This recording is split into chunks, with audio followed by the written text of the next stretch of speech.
Chapter 2 Situation. Tap, tap, tap. Zhou Mingrui reeled back in fear at the sight that greeted him. It was as though the person in the dressing mirror was not himself, but a desiccated corpse.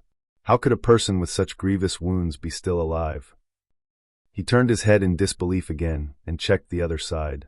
Even though he was a distance away and the lighting was poor, he could still see the penetrating wound and dark red blood stains. This. Zhou Mingrui drew a deep breath as he tried hard to calm himself. He reached out to press his left chest and sensed his racing heart that exuded immense vitality. He then touched his exposed skin. Beneath the slight coldness was flowing warmth. When he squatted down and after verifying that his knees could bend, Zhou Mingrui stood up again and calmed down. "What's happening?" he muttered with a frown. He planned to inspect his head injury seriously once more. He took 2 steps forward and suddenly paused. The moonlight of the sanguine moon was relatively dark, so it was insufficient for his serious inspection. A memory fragment triggered as Zhou Mingrui turned his head to look at the grayish-white pipes and the metallic grid lamp on the wall right beside the study desk. This was the most common gas lamp of the times. Its flame was stable, and its illumination capabilities were excellent. With Klein Moretti's family situation, even a kerosene lamp was a dream, much less a gas lamp. Using candles was most apt for their standing and stature. However, back when he burned the midnight oil 4 years ago to be admitted into Koei University, his elder brother, Benson, felt that it was an important matter which their family's future depended upon. Therefore, he insisted on creating conducive studying conditions for Klein, even if it meant taking on debt. Of course, Benson, who was literate and had worked for several years, was not a rash person who did not think of the consequences. He had quite some tricks up his sleeve. He reasoned with the landlord to raise the apartment's standards by installing gas pipes to improve the likelihood of rentals in the future. The landlord was convinced and provided the money to complete the basic modifications. Then, using the convenience of working at an import and export company, he purchased a brand new gas lamp, which was nearly at cost price. In the end, all he needed was to use his savings and did not need to borrow money. After the memory fragment flashed past his mind, Zhou Mingrui came to the desk where he turned the pipe's valve and began twisting the gas lamp's switch. With a sputtering sound, a spark sounded from friction. Light did not descend upon Zhou Mingrui as he had expected. He twisted the switch a few more times, but all the gas lamp did was sputter and remain dark. Retracting his hand and pressing on his left temple, Zhou Mingrui sought for the reason by rummaging through his memory fragments. A few seconds later, he turned around and walked toward the door. He arrived at the machine installation, which was similarly inset into the wall and had grayish-white pipes connected to it. This was a gas meter. After seeing the exposed gears and bearings, Zhou Mingrui took out a coin from his trousers pocket. It was dark yellow in color and had a bronze shimmer to it. The front of the coin was engraved with a portrait of a crown-wearing man, and there was a 1 on a clump of wheat on the back. Zhou Mingrui knew that this was the most basic currency of the Lone Kingdom. It was called a copper penny. 1 penny's purchasing power was roughly 3 to 4 yuan before his transmigration. Such coins had other denominations such as the 5 pence, a half pence, and a quarter pence. Despite the 3 types, the denominations were not in small enough units. In everyday life, one had to buy several different things just to spend a single coin from time to time. After flipping the coin, which was only minted and circulated after King George III ascended to the throne, a few times, Zhou Mingrui inserted it into the gas meter's thin vertical mouth. Clink! Clang! After the penny fell to the bottom of the meter, the sound of grinding gears sounded immediately, producing a short but melodious mechanical rhythm. Zhou Mingrui stared at the meter for a few seconds before returning to the burly wood desk. He then reached out to twist the gas lamp switch. After some sputtering, there was a sharp sound. A fire plume ignited and rapidly grew. Bright light first occupied the internals of the wall lamp before penetrating the transparent glass, blanketing the room with a warm glow. The darkness quickly receded as the crimson retreated out the window. Zhou Mingrui felt at ease for a baffling reason as he quickly came in front of the dressing mirror. This time, he seriously inspected his temple and did not miss a single detail. After a few rounds of inspection, he realized that apart from the original blood stain, liquid was no longer flowing out of the grotesque wound.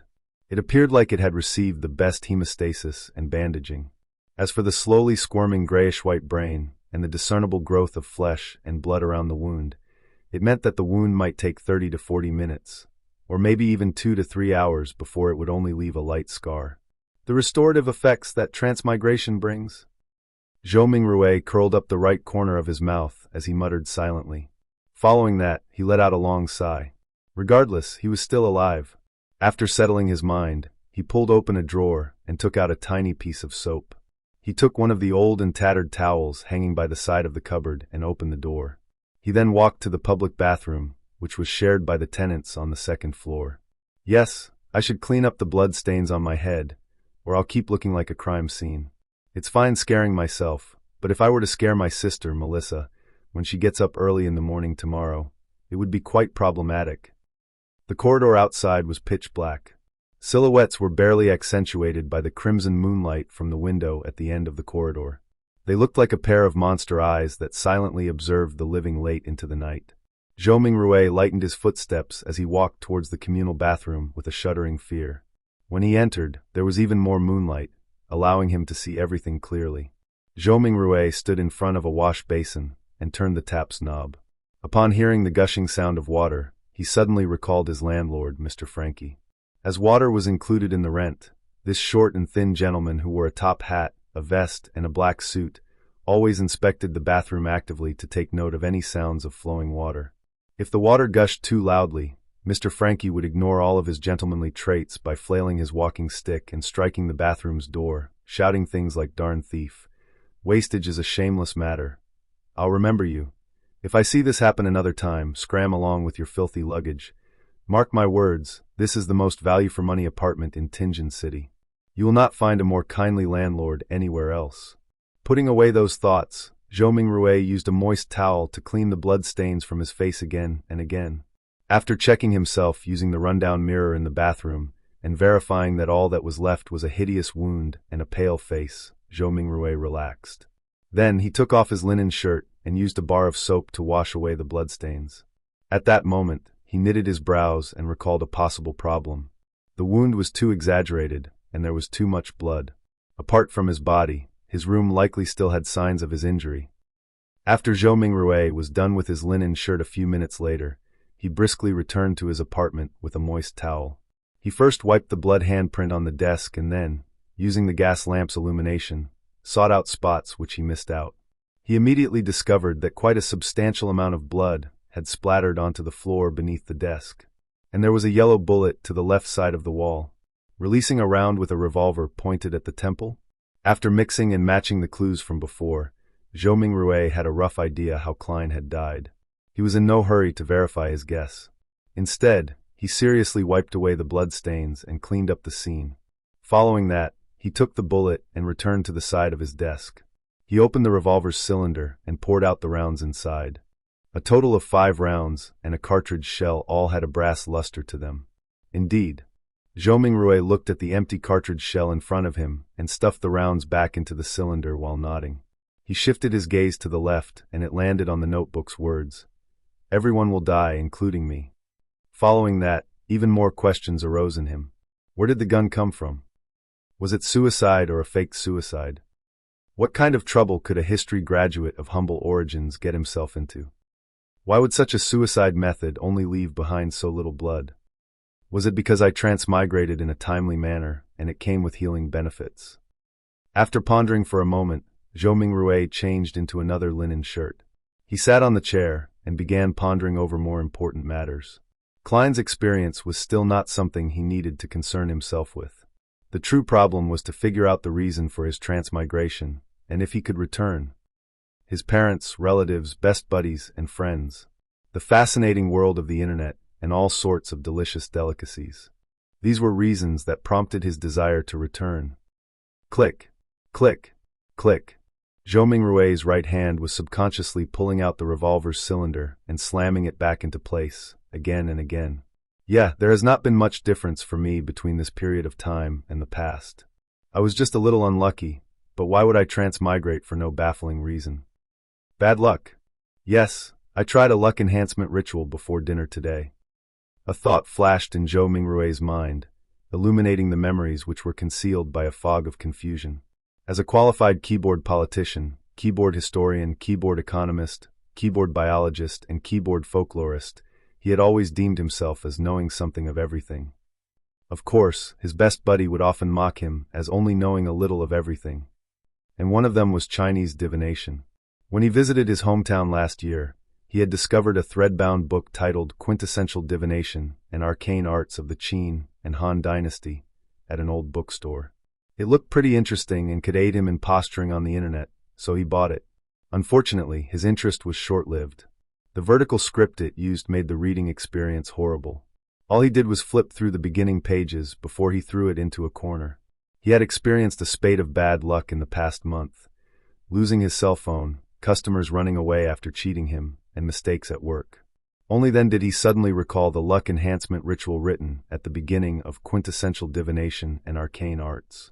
Furthermore, the requirements were extremely simple, without any basic foundation requirements. All he needed was to get 4 portions of the staple food in his area and place them in the 4 corners of his room. They could be placed on furniture such as tables and cupboards. Then, standing in the middle of the room, he had to take 4 steps in a counterclockwise fashion to make a square. The first step required him to sincerely chant, "The immortal Lord of heaven and earth for blessings." The second step was to silently chant, "The Sky Lord of heaven and earth for blessings." The third step was the exalted Arch of heaven and earth for blessings, and the fourth step was the celestial worthy of heaven and earth for blessings. After the 4 steps were taken, he needed to close his eyes and wait 5 minutes in his original spot. Only then would the ritual be considered complete. Since it did not cost him any money, he found the book, followed what was stipulated, and did it before dinner. However, nothing happened back then. Who would have guessed that he would actually transmigrate in the middle of the night? Transmigration. There is a distinct possibility that it's due to that luck enhancement ritual. Yes, I should give it a try here tomorrow. If it's really because of that, I stand a chance of transmigrating back. Zhou Mingrue stopped flicking the revolver's cylinder and suddenly sat straight up. Regardless, he had to give it a try. He had to attempt a Hail Mary.